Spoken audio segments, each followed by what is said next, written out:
Cobs are in Kigali, and of course, this is the 2016 Olympic qualifiers. I do not know whether we shall make it this time. Is it time for the additions, subtractions? If this one beats the other one, we shall go through. Aisha, good morning. Good morning, brother. I like the African prince. Thank you. Is it a gift from your friends? African friends? That you met? My African friends? In Middle East? About my Middle East friends. They wear that too? No, they don't. That's why I'm saying it can't be a gift. So you bought it from Nigeria? From the Oga who was in the big story. From my the friends. Oga on the big story, yeah? That guy, he had two beautiful daughters, Those are his daughters? I don't know. I'm saying. Okay.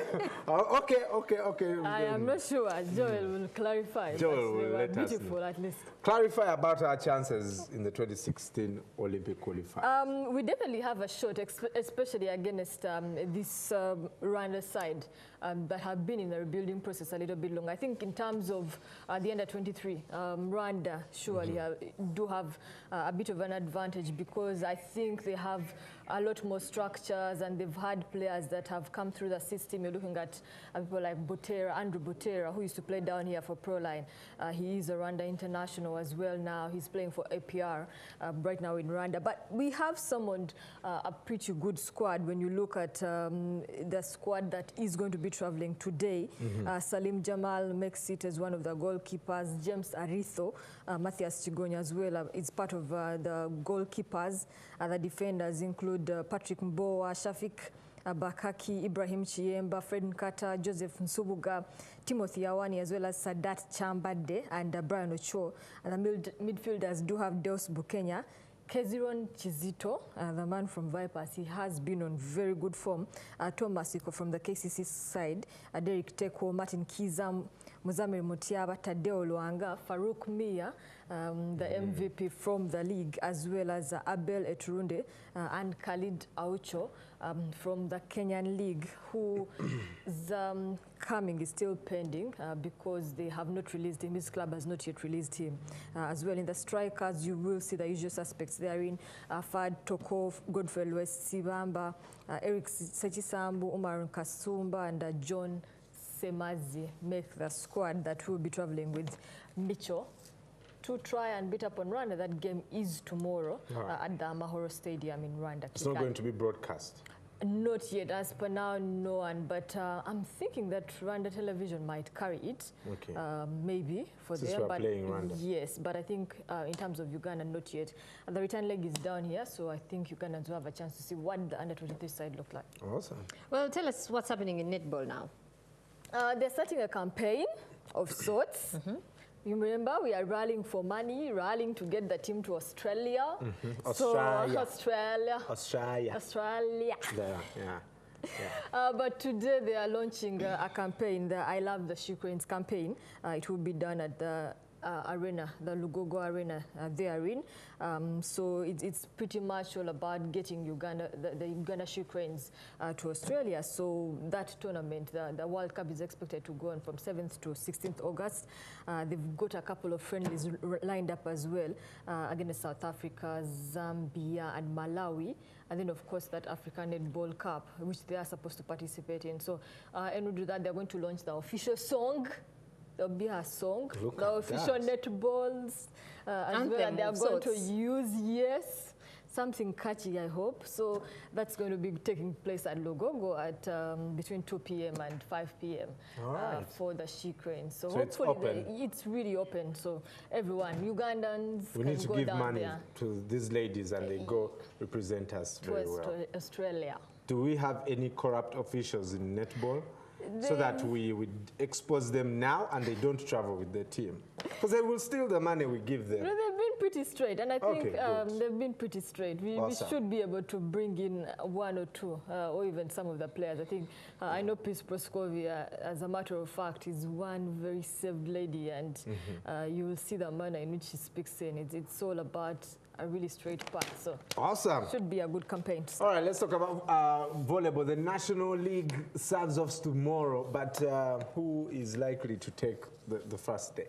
Of course, the big teams that have dominated, that dominated the Bara Open were Sportes and, of course, VVC, who are playing on the continent. They are still the sides to beat. Right. But you think that Nemo Stars, who eventually go to a final, will have something to say about it when it serves off tomorrow.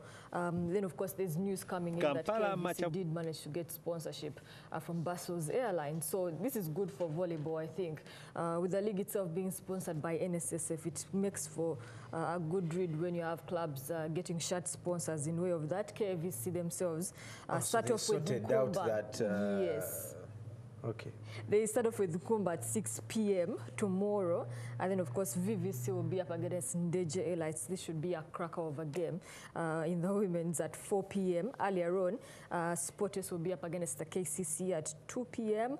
And then, of course, in the Serie B, Painters will be up against Mast. And Lores will be up against Kazo Stingers at 10 a.m. in the action expected tomorrow in the NSSF National Volleyball League.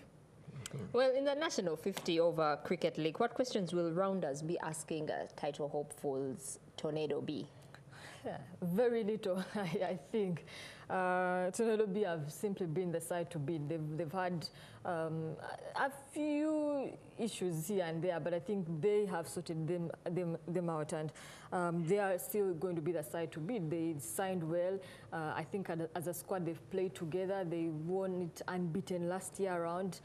This year around they had already fallen, but I think they did show their mark by beating up on Nile, who looked like the other good side in the league right now. So against rounders at Lugogo, I think there are very few questions they can ask of this side that has had some very good players. Roger Mukasa is on good form. Lawrence Sematimba is on very good form, and he's been getting the runs. Akbar Baig. I mean, overall as a squad, they've been getting in the runs, and that always matters as well. So it's going to be very tough for them. Nile will hope to bounce back against Kuchi at Chambogo. Partida will be up against Premier in Entebbe, whereas Ginger SS will be up against Aziz Damani in Ginger. In the Airtel National Basketball League, City Oilers, who were playing Warriors. The underdogs in this thing are really Warriors. Yes, they've got to be. They've got to be. They've not looked like the Warriors of old, I think. For the past 2 or so seasons, they've had 1 or 2 issues for themselves. City Oilers are the defending champions. I think for them, they've tried to stamp their mark. Of course, there are other teams right now in the league that are really showing that this is going to be a well-contested league, because Power looking very good, Falcons themselves looking excellent. So I think for City Oilers, there will be questions, especially when the playoffs do roll around eventually. Against Warriors, it's going to be tough for them to beat up on a much loaded City Oilers side, because I think there's confirmation that they did get clearance for one of their star players to play. So I expect Kamika Bango, Jimmy Enabo, all of them on full squad there. Then that game is at 8:30 p.m. at Lugogo Indoor Stadium, and Magic Stormers will be up against Gladiators at 6:30 p.m. Those games are at Lugogo today. In the NBA, we head into game 2 and 3. What's the catch? It's about everyone trying to bounce back, I think, at this stage, because with Golden State Warriors today morning pretty much beating up on the Rockets, it means that they find themselves in a tricky situation when the series goes back to Houston for them to try and dig it up and take the distance. I thought Rockets played well enough, but I think Stephen Curry, Klay Thompson, and the support cast, everyone else was very good on the day. So it means that they carry a 2-0 lead going back into Houston. In the other side, the Eastern Conference, same thing, I think, for Atlanta Hawks. They will be trying to step up and match the Cleveland Cavaliers, which is not going to be easy at all, because Cleveland, with LeBron James on good form, means that they simply are the team to beat. It wasn't even LeBron James getting the points last time around. J.R. Smith, the man, doing the damage last time around. So it's going to be a really tough one. So crucial game, 2s and 3s in both of the conferences to turn around. Why are you sighing? I've just been thinking about Formula One. The guy has a new contract. He should bring up the swag in Monaco. 27 million? I'm like, why am I working? I can understand your side Oh now. my goodness. Like, why am I working really? Did you see him walk into they kept on showing him, you know, walk to sign the contract into the building. The cameras, I think, have stopped from a side. I'm thinking, man. I mean, sit in that small car and you're and you settled get- for life. Eh? So the season I need starts to in... style up. This is not with Nicole anymore. No, and that's what I was saying. He needs to style up and commit that part of his life. Because Why should he have what's it the issue? good? You have all this money and you don't want to settle with a woman. What, you eat my money? She also makes her own money. What money? She no She's longer a sings. pussycat doll. Oh, please. It's a franchise, yes. Come on. No, but recently she was in the West End in London taking part in a play, something. So I'm sure she's still doing earns a Look at money. what she's doing. She's doing lots of Broadway. 27. videos. Good for him. But No, the season but- starts in Monaco. Happy man, lots of money on his plate. And he has doesn't even signed- pay tax. That's I why he expect- stays where? In which country? Yeah, actually, a lot of the Formula One drivers have gone around the tax thing. I think don't pay even Michael Schumacher went around it. He used to stay in Switzerland where he used not to pay any tax at all. So they can't go around the tax thing. So, oh my goodness, 27. Yeah, I can understand your side, but he is definitely going to be a favorite when they come up in the Monaco Grand Prix. His cars looked by far the better car as well. Those Mercedes look like they are unbeatable this season. And him as a driver, I think, very, very well motivated. You'd like to imagine. I mean, if you have 27 million in your bank account, you surely cannot complain too much. I think he's racing well. The car is good. Ferrari, the other only contributors and trying to chase down Mercedes. But I think overall, though, no contention in this one. So Monaco Grand Prix, his cars looked good even in the practice sessions that have been going on down therein. So should see a 1-2. That's how it's looked like on podium. A 1-2 Mercedes and a Ferrari, or a 1-3 and a Ferrari somewhere in there. So the way it's looking, almost untouchable. Rosberg, though, by virtue of the fact that he won the Spanish Grand Prix, cut that lead to just 20 points. So if Rosberg actually goes and wins this one, he might just overtake him in terms of points, but it's still going to be, I'm betting a Mercedes that will win the Monaco Grand Prix. All right. Cheer up. You have children, push them to sport. 'Cause that's what I'm thinking I'll do when I have my children. Sport in one day. Uganda, where people eat sugarcane for lunch. Well, let's talk about the relegation fight that's happening in the English Premier League. We have Newcastle, West Ham, Hull, Manchester United, and Chelsea, Sunderland. Below the belt, sorry. It's okay. No, but sportsmen here are broke, except Do you know, Deportivo. I was actually reading about David Beckham this morning. He's making more money in retirement than he did as a football player. And they're talking about the brand Beck's longevity Well, in sports. he sucked as a football player, but Not he was really. a bad football he player. was not. I think He's a better businessman than a player. So That might be true. That Yeah. might actually be true, but he didn't. he was. I he wouldn't was use good. the word suck. He was not a he would good not football have player. He would not have had it's that. just that he had a career. good And press he was to English. push him. No, and he was English and he was dating Spice Girl then. Dennis Obua could be the size of David Beckham if our press was doing a good job, No, the English press making him a king. That's what England does. That's why they're focused on blowing things out of proportion instead of actually building Well, the team. I'll have you know that Sorry. David is called King David Obua. So there we go. Give it to him, the pork joint. The relegation battle, Chelsea up against Sunderland. That one already Do sorted, but Sunderland I have think to win? no, or because they got drew? their point and that's it. They So even if they survive lose- even if they lose by 7, whatever, they will. But both still- will be playing for they are pride, I think. Yeah, they are secure. Chelsea have lost I'd again. love Sunderland to beat Yes, Chelsea. they might just. I mean, Just for Chelsea, statistics' sake. Yeah, without Fabregas and everything, they lost. They looked horrible at the start game midweek. So maybe they just might do that as well. Hull up against Manchester United is the crucial one. Steve Bruce's side goes to Manchester United needing a win. And even that might not be enough because if Newcastle go and beat up on West Ham, it won't matter whether they won by 6-0 against Manchester United. But there's a catch to it. If Newcastle only manage a draw against West Ham and Hull beat up on Manchester United, Hull are secure and what is Man Newcastle U playing down. for? Nothing? Nothing really. It's fourth position for them. So you're going to play playoffs? Yeah. So Steve Bruce helps because he's a former Manchester United player. So you might just allow him to win. This is England, though, not Azam Premier League. So there's no match fixing. But that's the situation in the English Premiership. In the Spanish La Liga, almost nothing to write home about because Barcelona look like they will be marching to that title up against Deportivo at 7:30 p.m. The English Premiership games, by the way, are all on Sunday, so no games tomorrow. You're going to be bored out of your mind.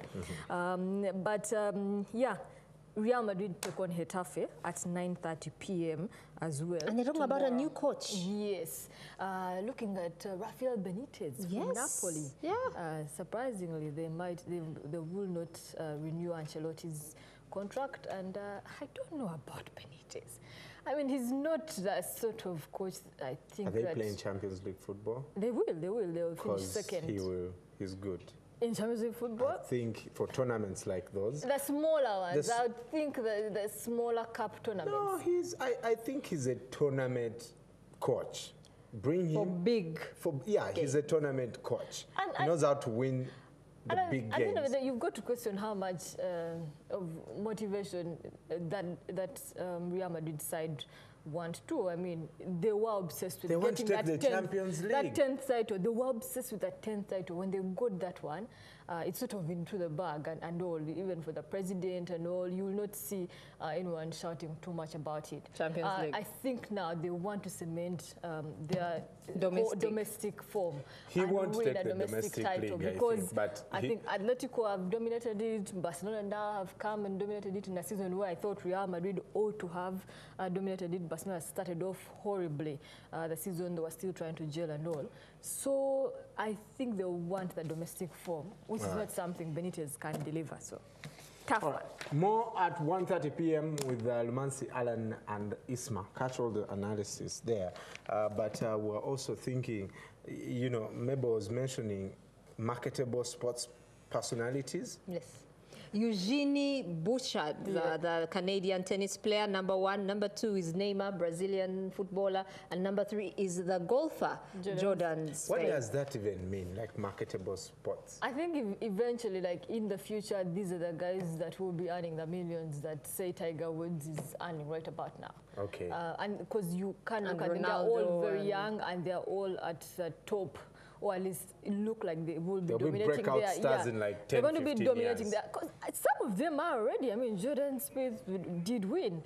Eugene herself has gotten finals a couple of finals here. And I think she's very good as a tennis player and has started off really young as well. So as a brand, they can build around that as well. Neymar, well, I'm not a big fan of his hair and him personally, but I think as well it's all about brand management, and he's also a young man, so in terms of domination they have 5-10 years under their belts if they can be at the top of their game in their different sports. All right, so there you have it, sports this weekend. As you party, as you do whatever you do, please make sure you do it safe. Right? We want to see you first thing early Monday morning. For any feedback, go to our Facebook page, Morning at NTV. You can also tweet us at Morning at NTV. We'll see you first thing Monday morning. Friday Nakazwe is coming up with Masudum Tia. Watch out for all the other shows. KTS tomorrow, the grand finale. And Tuwaye Saturday night. Live stories. And what else? NTV at 1. Corner tonight. NTV at 1 with Nebo tomorrow. All right. Have a fantastic day. Bye-bye.